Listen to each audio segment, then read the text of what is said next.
நம்ம தமிழ்நாட்டுடைய தந்தையான கருணாநிதி ஆதிவாசி அடக்கிவாசி ஸ்டாலின் அவர்களுடைய தந்தையான முன்னாள் முதலமைச்சர் கலைஞர் கருணாநிதியை டைரக்டா சில படங்கள்ல விமர்சிச்சிருக்காங்க, கலாய்ச்சிருக்காங்க.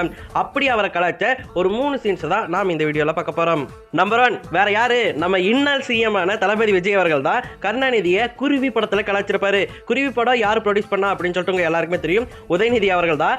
அவருக்கு என்ன அவங்க தாத்தா மேல காண்டுன்னு தெரியல, இந்த ஒரு சீனை வச்சிருப்பாரு. 1 2 3 ஒண்ணுக்கு 3 கல்யாணம் பண்ணி வருஷத்துக்கு 1 ரிலீஸ் பண்ணி சில்வர் ஜூப்ளே கொண்டாடி இருக்காரு. அதாவது இந்த சீன்ல என்ன சொல்றாங்கன்னா, அவருக்கு என்ன நல்லா ஆண்டு அனுபவிச்சிட்டாரு, 3 பொண்டாட்டி கட்டிட்டாரு, சில்வர் ஜூப்ளி எல்லாம் கொண்டாடிட்டாரு அப்படிங்கிற மாதிரி இந்த சீன்ல கருணாநிதி அவர்களை கலாய்ச்சிட்டு இருப்பாங்க.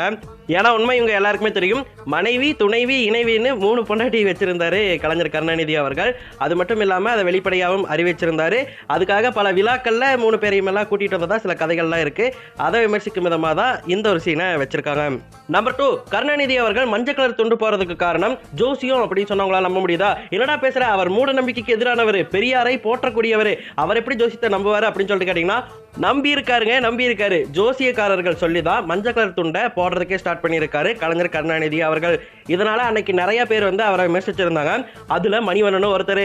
2000 ஆண்டு ரிலீஸ் ஆன பட்ஜெட் பத்மநாபன் திரைப்படத்துல பாத்தீங்கன்னா இந்த ஒரு டைலாக் அவர் பேசியிருப்பாரு. அதுல குழந்தையெல்லாம் சூஸ் பண்ணுவாங்களே, எனக்கு ரெட் சட்டி எனக்கு பச்சை சட்டின்னு சொல்லிட்டு, அதுல மஞ்சள் சட்டி குழந்தைய மணிவண்ணன் எடுப்பாரு.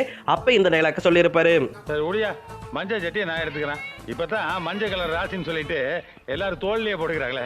இதுல யார் சொல்றாருன்னு தெரியுதா? அந்த காலத்துல மஞ்சள் கலர் துண்டு போட்ட ஒரே ஆள் யாரு அப்படின்னு சொல்லிட்டு கேட்டீங்கன்னா அது கருணாநிதி அவர்கள் தான். அவரை விமர்சிச்சு தான் மணிவண்ணன் அவர்கள் இங்க ஒரு ரிப்ளை ஒன்று கொடுத்துருக்காருங்க. இவர் இந்த வார்த்தையை இந்த படத்து மூலமா சொல்லலன்னு வச்சுக்கோங்களேன், நாம எல்லாருமே இப்போ வரைக்கும் கருணாநிதி அவர்கள் மூட நம்பிக்கைக்கு எதிரானவர்னு நம்பிட்டு இருந்திருப்போம். மணிவண்ணன் உண்மையிலேயே கிரேட்டுங்க, அவர் ஆன்மா சாந்தி அடையட்டும். நம்பர் 3, கேடி பில்லா கில்லாடி ரங்கா படத்துல இந்த சீனை எல்லாருமே பார்த்திருப்பீங்க. அந்த சீன்ல அந்த அரசியல்வாதி ஹீரோ 2 பேருக்குமே நான் இவங்களுடைய செயலை பாராட்டி இவங்க 2 பேருக்கும் செயின் ஒன்று பரிசா கொடுக்குறேன் அப்படின்னு சொல்லிட்டு ஒரு தங்க செயினா போட்டுடுவாங்க. அதுக்கப்புறம் கீழே வந்தோடனே, ஏன் தலைவரே 20 வருஷமா நாங்கள் கட்சியில் இருக்கோம், எங்களுக்கு போடாம அந்த சின்ன பசங்களுக்கு போறீங்களே அப்படின்னு சொல்லிட்டு கேட்பாங்க அந்த கேரக்டர். அப்போ நீயும் அவங்கள மாதிரி வாங்கி கூட போடுற, நான் எப்படா என் காசு செலவு பண்ணிக்கிறேன் அப்படின்னு சொல்லிட்டு அந்த அரசியல்வாதி கேட்பாரு. இந்த சம்பவத்தை உண்மையிலேயே கருணாநிதி அவர்கள் தான் பண்ணியிருக்காரு. அண்ணா கூட்டங்கள்ல பேசிட்டு இருப்பார்ல, அப்படி பேசிட்டு இருக்கும்போது ஒரு கூட்டத்துல திடீர்னு கருணாநிதியை கூப்பிட்டு, இவர் மிகப்பெரிய போர்வாளா இருக்காரு, செயல்ல கில்லியா இருக்காரு, அதனால இவருக்கு ஒரு பொற்சங்கிலி அணிவிக்கிற அப்படின்னு சொல்லிட்டு அணிவிச்சிருக்காரு. அதை பார்த்து மற்ற தொண்டர்கள்லாம் காண்டாகி, என்ன தலைவரே நாங்க ரொம்ப கஷ்டப்படுறோம், எங்களுக்கெல்லாம் நீங்க செயின் போட்டுள்ள, கருணாநிதி அந்த சின்ன பையனை போய் போட்டுட்டு இருக்கீங்க அப்படின்னு சொல்லிட்டு கேட்டிருக்காங்க.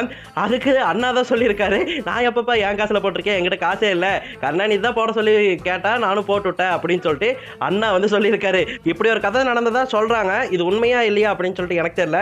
நடந்திருக்குமா நடக்காதா, நீங்களே சொல்லுங்க மக்களே.